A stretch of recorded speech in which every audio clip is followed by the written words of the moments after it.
she struggled to hang on to life as bold. Oh, angels of mercy, show some courtesy to this sweet soul. Take me, why didn't you take me? There were words come alive in your eyes. There were passions uncompromised. There were struggles I know we would learn from. Sprung like spring, sun bold and green crown. That was How Is the World Better Now by Adrian Young off her Room to Grow album. With this past week's Emmy Awards, I thought this week I'd focus on a new award show, the Groveling for Attention Governor Awards. Over the past 5 years, some governors have climbed over each other to get the most attention. Most attention tends to be focused on who can suck up to Trump the most, but other topics include women's rights, education, guns, and election fraud.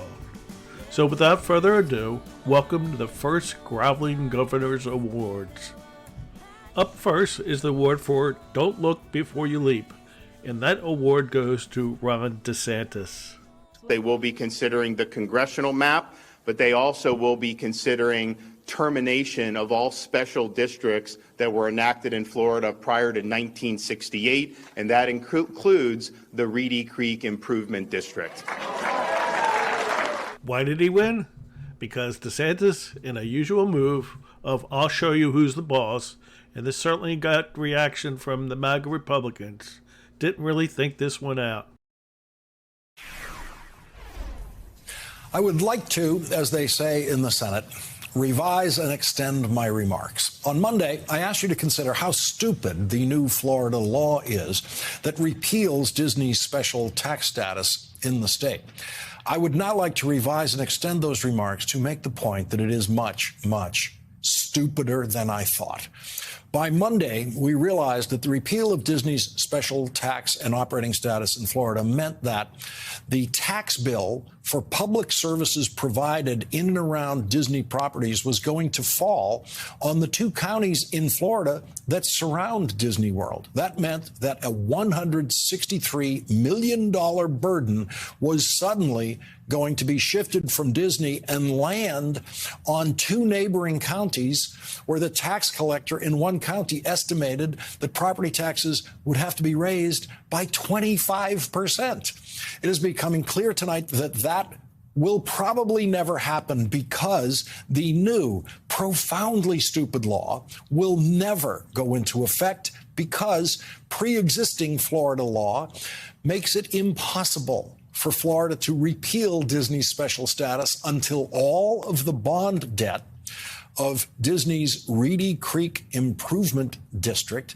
has been paid off. And the earliest that could possibly happen is 2029. The next award, Freedom Fighter Award, goes to Kristi Noem, Governor of South Dakota. It's shocking to me that he continues to pick on Republican governors, people who love their freedom. It was a tough call because all of the nominees love to talk about freedom as long as you're doing what they tell you to do.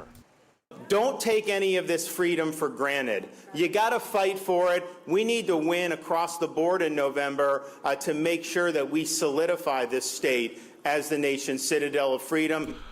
Of course, Governor DeSantis, we know you want to be the center of attention and, of course, win all the awards. But you'll have your opportunities as we go through the program tonight. Up next is the Quick Spin Around to Please Fox Award. And this award goes to Texas Governor Greg Abbott for his stated problem with the energy grid was natural gas at first. The companies that generate the power, their operations have frozen up or have tripwired and are non-operational. That is the lead reason why there is a shortage of power for the people who are lacking power right now. There is an additional reason causing a lack of natural gas arriving to power generation centers across the state, and that's because the ability to both manufacture and to ship and transport natural gas has been frozen also. It's frozen in the pipeline. It's frozen at the rig. It's frozen in the transmission. Now, this is what he said first. Listen how quickly he spins when he gets on Fox, blaming solar and wind for Texas energy problems. The Green New Deal would be a deadly deal for the United States of America. Texas is blessed with multiple sources of energy, such as natural gas and oil and nuclear, as well as solar and wind. But you saw from what Trace said, and that is our wind and our solar got shut down, and they were collectively more than 10% of our power grid. And that thrust Texas into a situation where it was lacking power in a statewide basis. If the Biden administration is going to try to eradicate fossil fuels in the United States, every state is going to constantly have challenges like what America has seen take place in Texas right now. Next award up is the Duh, I Didn't Know That award, which goes to Governor of Georgia, Brian Kemp. You know, finding out that this virus is now transmitting before people see signs. So what we've been telling people from directives from the CDC for weeks now, that if you start feeling bad, stay home. Those individuals could have been infecting people before they ever felt bad. Up next is the Sorry I'm Busy Right Now award, also known as the Ted Cruz Runaway During a Crisis award. This award goes to, wait, ladies and gentlemen, we seem to have a tie. As historic flooding devastated Montana and forced Yellowstone National Park to be shut down, the governor for days refused to say where he was, and it led to growing criticism. But now we know the answer to the mystery. He was on a vacation in Italy. He's here days after the floodwaters that slammed his state have, well, they've already left. No one knew where the governor was all week while his people wrestled with the aftermath. TJ Britton's house sailed away. I spent 16 years of my life there in that place. Governor Greg Gianforte wouldn't say where he was. He was all over social media during the destructive, historic high waters along the Yellowstone River that closed the national park. We are closely monitoring the flooding in south central Montana, he tweeted Monday. Didn't say where he was monitoring the flooding from. Turns out it wasn't anywhere inside Montana. Questions started Tuesday morning when the lieutenant governor, not the governor, signed the state's disaster declaration. Gianforte's office told local media he'd left the country Saturday with his wife on a personal trip. So the day before the waters rose, and he'd be back ASAP. They wouldn't say where he was, citing security protocols. A federal disaster declaration came Thursday, but still no sign of the governor in the flesh. Besides Gianforte, we also have the other winner. So on the very same day of the mass shooting at Robb Elementary School in Uvalde, Texas, the governor, Greg Abbott, was hundreds of miles away surveying some wildfire damage in Taylor County, Texas. And then he attended a fundraising event for his re-election campaign at a private home in Walker County, Texas. That is all according to his campaign. The fundraiser was about 300 miles away from Uvalde in Walker County, Texas.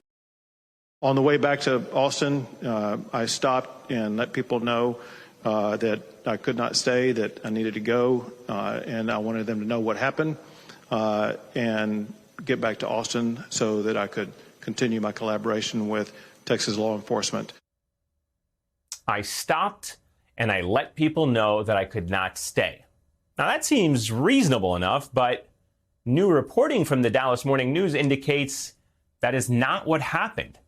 After the Uvalde school shooting, Governor Greg Abbott spent nearly 3 hours in Huntsville at a campaign fundraiser. Congratulations to the two of you. I'm sure Ted Cruz is very proud of you. Now it's time to move over to the Education Awards. The first award in this category is Sure I Like Teachers, but this award goes to Governor Bill Lee of Tennessee. We have a deep commitment to the public education system in the state. Governor Lee showered praise on Tennessee teachers, but refused to criticize comments made by Dr. Larry Arnn, president of the conservative Hillsdale College, at an invitation-only event the governor attended last week. The teachers are trained in the dumbest parts of the dumbest colleges in the country, and they're taught that they're going to go and do something to those kids. Up next is the Yosemite Sam Rootin' Tootin' Award. Yosemite Sam! It's Yosemite Sam! Yosemite Sam! Yosemite, yeah, Yosemite Sam! The roughest, toughest He-Man, stuffest hombre has ever crossed the Rio Grande. And I ain't no mamby-pamby. Now all of you skunks, clear out of here!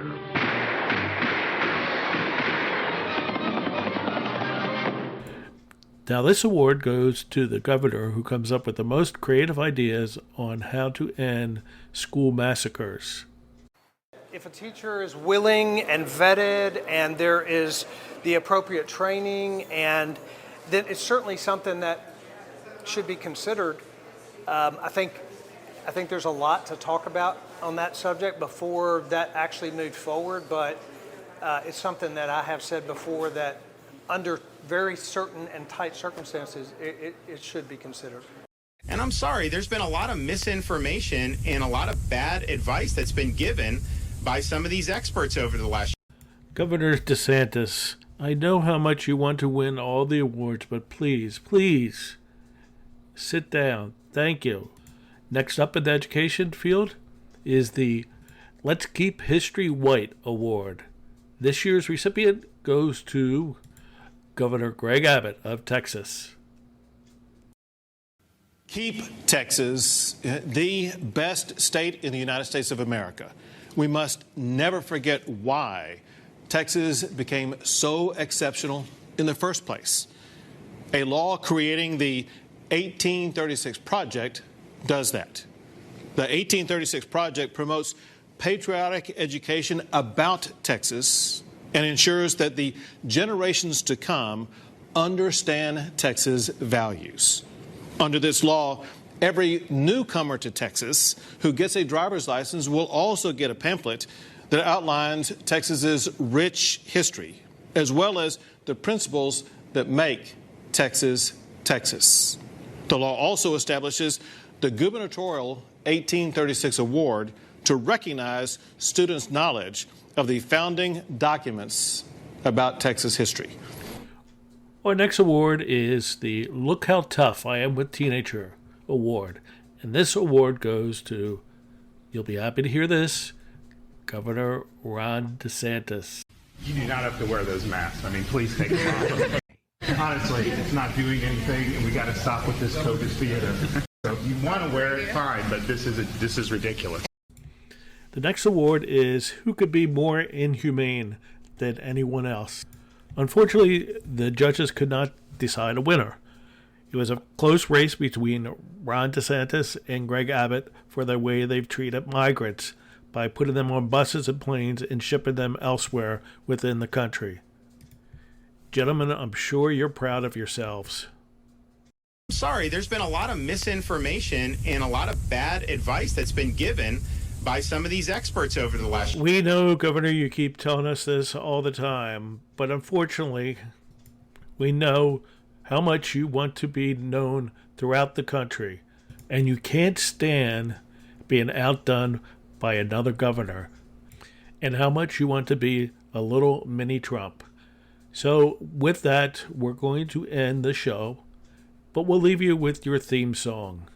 Nobody loves me. Nobody. Oh boy, I sure am ugly. I wish I was good. Goodbye. Thanks for listening, and until next time.